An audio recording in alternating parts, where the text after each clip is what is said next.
Tulong! Tulong! Wag po! Tulong! Wag po! Wag po! Tulungan niyo ako! Tulong! Tulungan niyo ako! Wag po! Ah! Ah!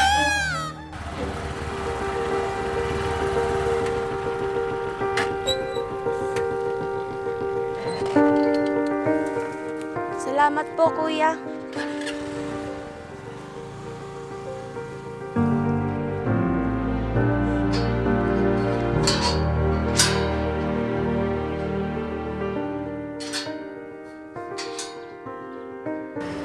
Nay! O anak, hindi ka nagsabi na uuwi ka pala. Gusto lang po kitang surprisahin, Nay. Ikaw talagang bata ka. Halika, pumasok ka. Hindi ka man lang nagsabi para nakapaghanda ako. Si nanay naman, di sana hindi na sorpresa yun pag sinabi ko. Kahit na, sandali lang, kukuha muna ako ng maiinom. Wag na po, Nay. Wag na po kayong mag-abala, Nay. Kumain na po ako bago pumunta dito. Anak naman, gumastos ka pa. Ayos lang yun, Nay. Ano ka ba? Para hindi ka na din magluto. Sandali, ikaw talagang bata ka. Siya nga pala, itong kwarto mo, malinis pa naman. Nilagay ko na lang yung ibang gamit mo sa karton.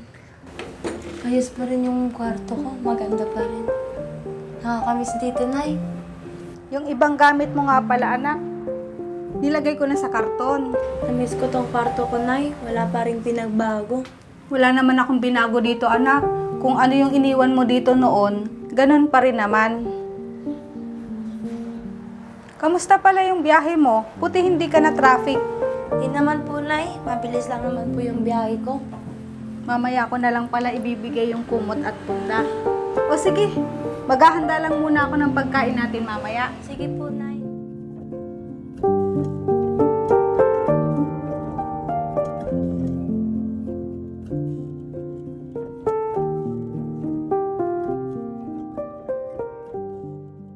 O sige, Mare, bukas ko na lang dadalhin dyan.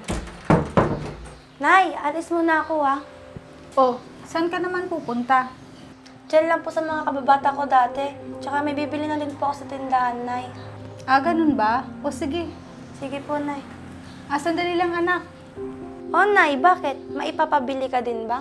Anak, mag-iingat ka dito, ha? Bakit naman, Nay? Alam mo, anak, nung nakaraang buwan, may pinagsamantalahan na babae dito sa atin. Halos kasing idaran mo lang. Alam mo, nakakaawa yung babae. Halos hindi na makilala sa dami ng hiwa sa mukha.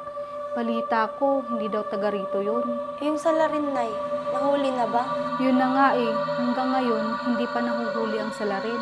Kaya nga dapat, lagi kang mag-iingat. Huwag kang magpapagabi. Ganun ba, Nay? Nakakatakot naman dito sa baryo natin. Oo, anak. Basta, huwag kang magtitiwala kung kanino lang. Ano ba yan, Nay? Kinikilabutan ako sa mga sinasabi niyo. Sige na po, Nay. Pupunta na po ako sa kaibigan ko para hindi na po ako gabihin. Sige, anak. Basta yung sinabi ko sa'yo, ha? Mag-ingat ka. Sige po, Nay.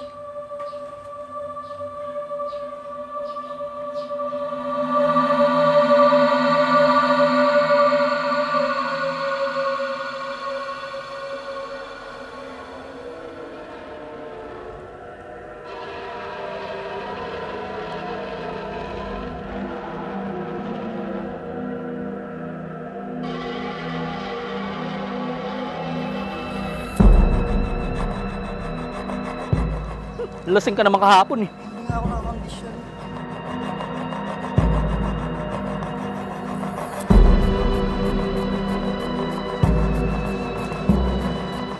Pabili po.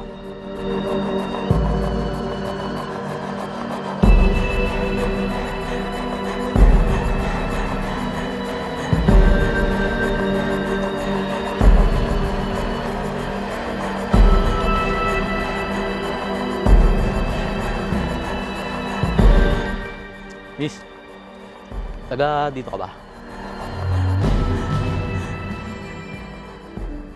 Pabili po. Pre, parang wala yatang narinig ah. Pabili po.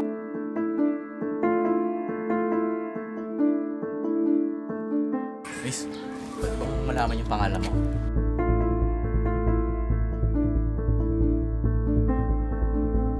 Uy, miss, yung wallet mo! Problema nun. Ewan ko. Kinakot mo yata eh. Bakit ako?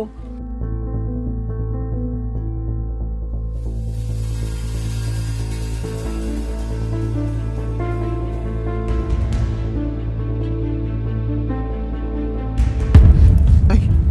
Oh, miss. Ayos ka lang ba?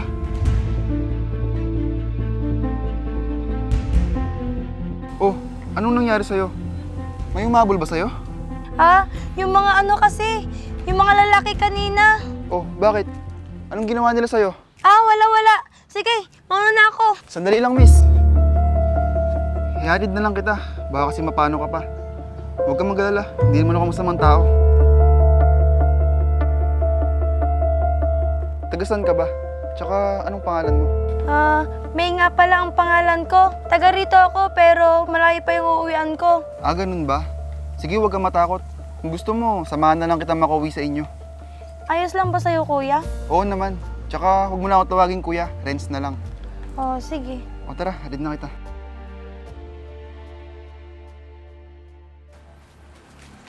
Ah, dalawang lalaki na may tato. Oo, nakakatakot yung mga itsura nila. Mabuti na lang, nakalayo ka kaagad. O paano? Dito na ako ah. Malapit na din yung bahay namin dito. Sigurado ka? Kung gusto mo, hatid na kita hanggang sa inyo. Hindi na. Sige, una na ako ah. Sandali lang. Pwede ko ba makuha yung number mo? Para matawagan naman kita. Tsaka gusto pa kasi kita makakwentuhan. O sige, akin na. Mukhang nabitin ka pa sa kwentuhan natin ngayon. Salamat ah.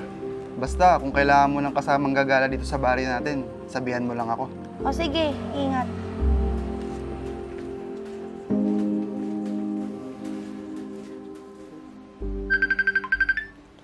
Renz, napatawag ka. Hello May. Pwede ka ba bukas? Kain tayo sa labas. Bukas? Ay, hindi ako pwede. May pupuntahan ako. Ah. O sa susunod na araw. Tignan ko lang kung pwede ako. Madami kasi akong aasikasuhin nitong linggo. Ah, ganun ba? Ganito na lang. Tatawagan na lang kita kung pwede ako. O sige, sabi mo yan ah. Basta, tatawag ka. O paano? Bye. O sige, bye. O anak, sino kausap mo?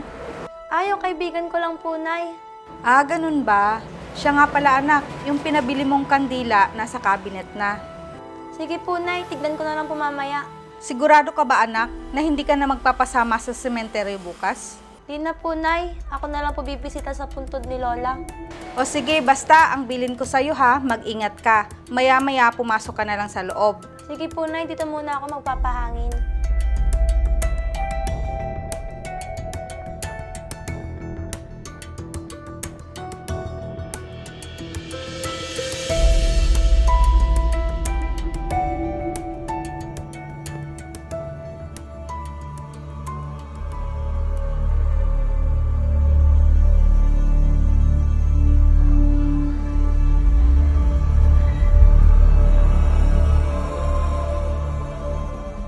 Hoy, Ikaw pala yan. Ginulat mo pa ako.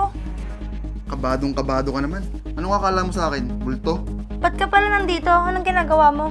Dinalaw ko lang yung puntod ng kaibigan ko. O ikaw, bakit mag-isa ka lang? Wala ka bang kasama? Wala. Di ko kailangan ng kasama. Kaya ko naman sarili ko. Yan ang gusto ko sa babae. Yung matapang. Napapatawa ka naman. Seryoso nga. Ang totoo nga niyan eh. Nung unang kita ko pa lang sa'yo, nagustuhan na agad kita. Ano ba sinasabi mo, Renz? Di ba gusto mo rin naman ako? Ano ka ba? Wala naman makakakita sa atin dito. Magagawa natin kung ano yung gusto natin gawin. Ano ba, Renz? Tumigil ka nga.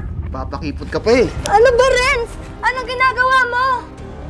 Sige na, sandali lang naman tayo. Ano ba?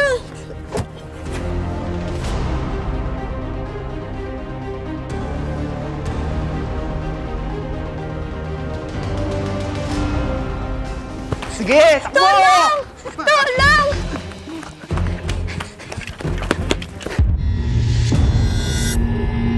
Kahit ano pang gawin mo, wala nang makakarinig sa'yo. Tatakbo ka pa. Alam mo, wala ka nang pupuntahan. Wag po. Wag po! Tulong! Tulong! Yung punto din tatay, kailangan na malinisan yun. Opo, kuya. Sige. Tulong! Tulong! Ano yun? Tara, tulungan natin! Tara, bilisan natin! Lalaki na! Ano ba? Tulong! Ang ginagawa mo! Ano, miss? Ayos ka lang ba? Salamat, kuya. Buti dumating kayo. Huwag ka na mag-alala. Akala mo yun, pre? Si Renz pala yung bibiktima ng mga babae dito sa baryo natin. Hingi ka ng tulong. Baka sakaling mahabol pa natin yun.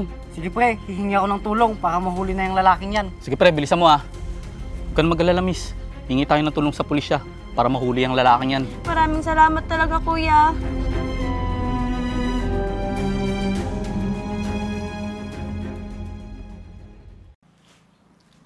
Tao po. Tao po.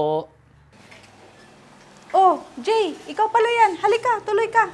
Ay, ate, soli ko lang sana tong wallet ng anak nyo. Naiwan niya kasi sa tindahan nung nakaraan eh. Ay, siya nga pala. Maraming salamat sa pagkakaligtas mo sa anak ko, ha? Nako, wala po yun. Nagkataon lang kasi na dumaan kami sa sementeryo. Tapos may narinig kami na humihingi ng tulong. Siyempre kahit sino naman pwede namin tulungan, di ba? Ay, kuya. Ikaw pala yan. Hoy May, kumusta? Ayos ka na ba? Oo, kuya. Ayos na. Buti napadalaw ka. Ba't di mo kasama si George? Nako, nasa barangay si George. May maganda akong balita sa inyo ate. Buti na lang nahuli na si Renz. Kaya wala na kayong dapat ikatakot. Salamat po ulit, kuya. Kung di ka dumating doon, baka napahamak na ako. Nako, wala yun. Ang importante, ayos ka. Tsaka ate, doble ingat po kayo lagi sa anak nyo. Lalo sa panahon ngayon. Pasensya na ulit, kuya, kung hinusgahan ko kayo. Nako, sanay na kami mahusgahan. Basta ito yung tatandaan mo. Hindi lahat ng tao na may tato ay masasama. May iba nga dyan eh. Decente manamit, pero sila yung hindi gumagawa na mabuti. Paano po? Una na po ako. Opo, kuya, tatandaan ko po yun. Salamat ulit, Jay. Sige po, una na po ako.